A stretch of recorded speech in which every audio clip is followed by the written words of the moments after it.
know Superfoot Wallace. I mean, everybody out there, I don't care where you come from the underground to the mainstream, you all heard about this great martial arts. I think martial arts is about expressing ourselves. And I want Mr. Wallace. I was a wrestler in high school and college. When I joined the service, they didn't have a wrestling team. They had a judo team. So I started playing judo. And because of my wrestling background, I was fairly proficient in judo. Then about 3 years after I played judo, we were practicing one day and a guy fell on my knee and tore the medial ligament, the inside ligament here. So that kind of took care of the judo career. But right after that, when my leg was in a cast from my hip down to my ankle, I started doing karate, short and grip karate, Okinawan karate. And the beauty of it is, my instructor at the time said, hey, you can't kick with your right leg, just use that leg to hold you up and do all your kicking with your left leg right now. So when you throw 15,000 kicks with your left leg, and throw 15,000 kicks with your right leg, I threw 30,000 kicks with just my left leg. Pretty soon it has a mind of its own. And I'll say kicking, I said, I already did. So that was the luck for me. And besides, it was just so enjoyable. I loved it. Now, I mean, when we look at the younger kids, I mean, and especially we use that angle of creativity, like music, hip-hop music, rock music, pop music, and the kids are fighting so much to be able to express themselves. I think most peer pressure that happens amongst our youth is that they don't know, for some reason they're trying to please other people and not please themselves. But when you take a situation like you were in, you took your weakness and you learned how to express you. You're legendary. I mean, you became a legend for using that. But again, you know, I mean, if he's fighting from there and he goes out where all I can do is this, you know, I don't have to change sides, I don't have to change position because I knew that I only had the left leg, but it was kind of fun because my opponent knew that I only had the left leg. So now it was a chess game. You know, they're trying to figure out what I throw, and I'm trying to figure out what they think that I'm going to throw. And now we have counters and adversary movements, and which is well, I mean, I really enjoyed it so much. Now this is, and I share this with my students in the dojo all the time. I say, think about it. In the 60s, people knew from the magazines that Mr. Wallace was going to throw the left leg. Joe was going to grab you and probably hit you with a reverse punch. Chuck Norris was going to probably hit you with a spinning back kick. You knew this, but yet when they came in there, wow, I mean, what was that advantage? I mean, because the pressure was harder for you at that time than what it is now. That thing, and I guess what you're saying, do the chess game and make it adjustable. You have to work on counters, you have to work on defenses, and I guess at that time people probably found the counter for your counter and came back and it just improved you as an artist, correct? Yeah, because you know I use primarily 3 kicks, a side kick, a stick, and a kick, and those all 3 come exactly the same. So if I'm going to do a side kick and you're trying to counter the side kick, it goes right under the ground. So if you block the mouse kick, it goes right under the hook kick. And if you keep coming, I'm really good at running. I can take off so fast. Yes, sir. So that works really good too because I did everything from the side. And I can be back faster rather than having to back up like a boxer has to back up. So would you say to a young person that's out there struggling, I mean, they're trying so hard to fit in, but yet they're afraid to be themselves. Well, be yourself. Think of all the techniques we've been taught, especially your Kung Fu system. How many different punches you've been taught? How many different kicks you've been taught? When you fought, Willie, how many did you use? 3, 4, maybe 5? So the inspiration comes from you taking the techniques that you've been taught, changing and modifying, playing with them to make them work and be effective for you. That's the individualistic attitude. No man throws his right back like Chuck did. Joe Lewis, like you said, God, you saw him standing, you saw his golf, you said, oh, I want to get hit by those things. So you're already apprehensive. And with me, just the speed of the kicking technique just worked really well for me. So, you know, and that's the, I guess you might call it the niche that we all strive to find. See, yours was years ago was the acrobatic movements of your foot. So that was the beauty of it. I mean, people do what you do. Right. You know, they try and they don't know what. And that's what's so awesome, man. I mean, you know, I'm like an emotional guy, so we've been sitting here and being with him. I mean, as a kid in the projects, grabbing those magazines. I still have a magazine from Karate Illustrated. They used to do centerfolds.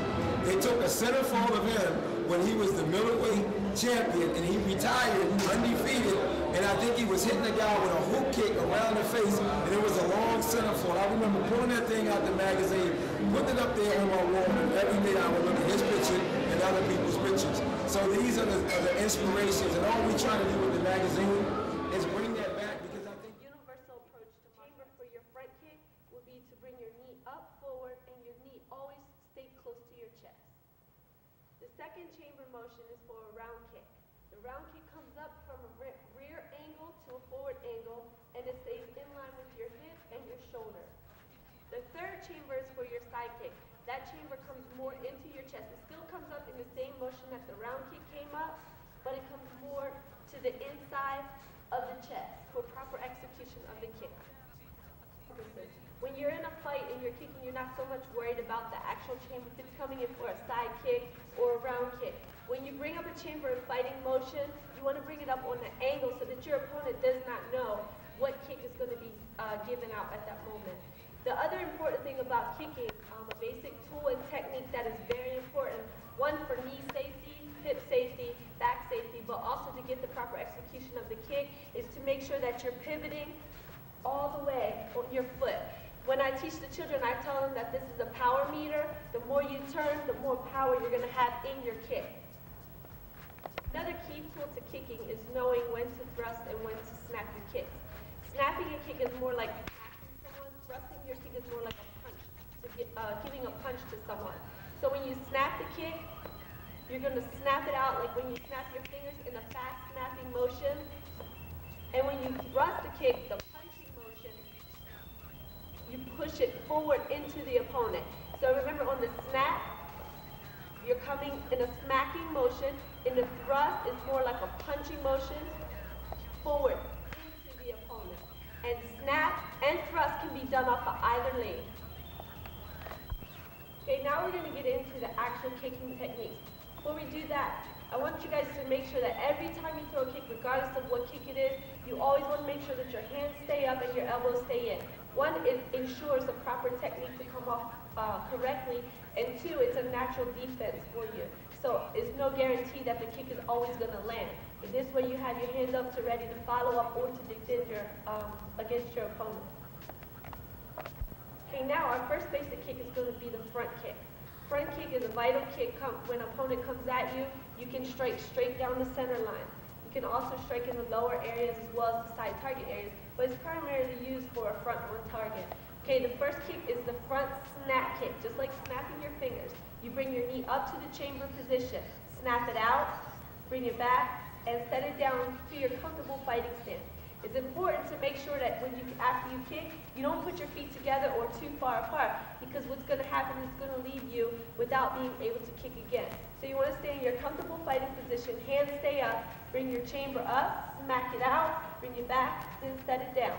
Okay, now I'm going to show you 3 examples from 3 different angles.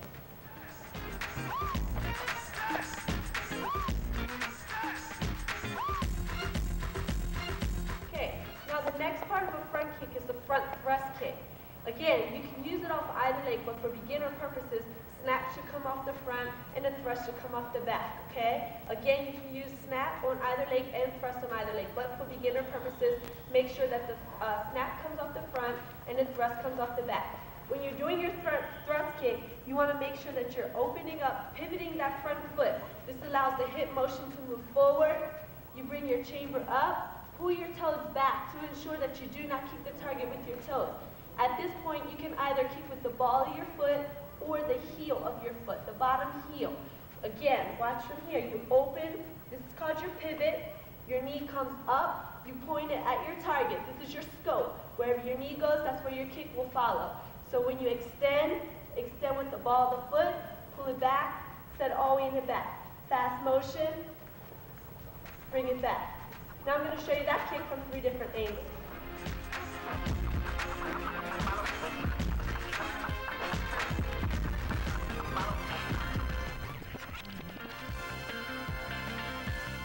Do you remember?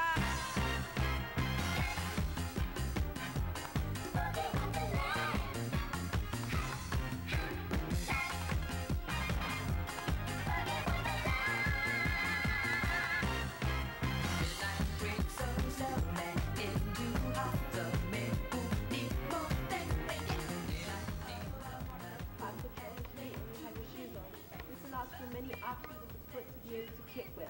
You can kick with your toes, or you could kick with the heel at that point. It's almost impossible to pull back to kick with the ball. Kick equally well off of both legs because you never know which leg will be required for kicking. Okay, so the right leg is going to do side thrust kick.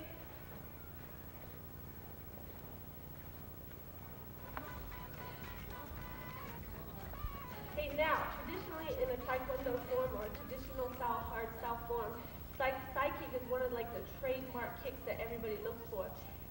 Such greats like John Chung, they had straight up side kicks, which everybody calls the 12 o'clock kick. Okay, so watch my version of my side kick. One more time. Girl, I wanna dance with you, baby, no doubt. Get down, get down. Baby, we can get together, turn this party out. Move your body like a snake, like that. Shake it till it won't break, like that. Don't hold back, let it go now, like that. Let your money make a champion, like that. Let me see it go. You can rake the person's, like say you're kicking them in the shin, you could actually rake the bottom of their the front of their shin by kicking with the flat part of the heel and pulling down. You also want to make sure that you can hit more with the heel and the blade of the foot with the shoe. Now in class, when you have no shoes on, you make sure that you kick with the bottom part of your foot or the blade. But when you're kicking with the blade, be careful for injury. Next thing I'm going to show you is a famous TV or movie kick. It's called the round kick. You may have seen Jean-Claude Van Damme do it in several of his movies. Actually, it's like one of his trademark kicks in all of his movies. Okay, the first thing you want to do, the snap round kick comes off the front leg. You make sure as you bring the knee up for the chamber for the kick, that you pivot on the back foot, again, to get the proper hip rotation, to avoid injuries and to get the maximum power into the kick. So you bring the chamber up, point your knee at the target, extend it out, pull it back, set it down. Fast motion when you bring it up, snap, bring it back. It's just like winding up a towel and smacking it at someone, or taking your elbow, pulling it in tight, and smacking out almost like a back fist motion, but with your leg. Bring it up, chamber, kick, set it down. Now, the round thrust kick comes off the back leg. That's also a popular Olympic-style kicking technique. You want to make sure that you pivot on the front foot all the way, again, to avoid injuries and to allow maximum power to come from the kick. Bring your knee up, chamber, extend it out, bring it back, set it down. Again, make sure you pivot as much as possible. Snap, bring it back, and set it down. Now you remember the side kick was more of the punching motion that we were talking about earlier. The round kick is more of the passive motion that we are now demonstrating.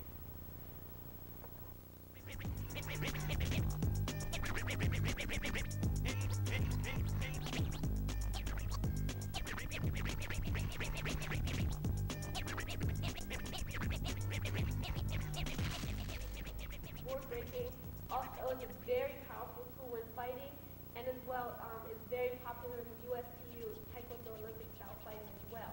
When you hook kick, it's very similar to the side kick. You bring the chamber up in the same motion, okay, from here, going to the side. A lot of people, when they do hook kick, they're not fully turning over their body, and they end up hooking it almost like a crescent kick. You want to make sure that you fully turn your body in the motion of a side kick, extend it out 45 degrees, pull it across, all the way back to the chamber like a round kick, okay? One more time. You bring it up, beginning chamber is like a side kick, you extend it out 45 degrees, pull it all the way around like a round kick chamber, and then set it down. Now, when you pull it around, sparring purposes, if you're working with an opponent that is a friend or a classmate, you make sure you point your toes in this manner. If you're using it for board breaking, or you really want to do impact on an opponent, use the back of your heel or the bottom part of your heel in this fashion. Okay, so fast motion, the snap hook kick off the front leg,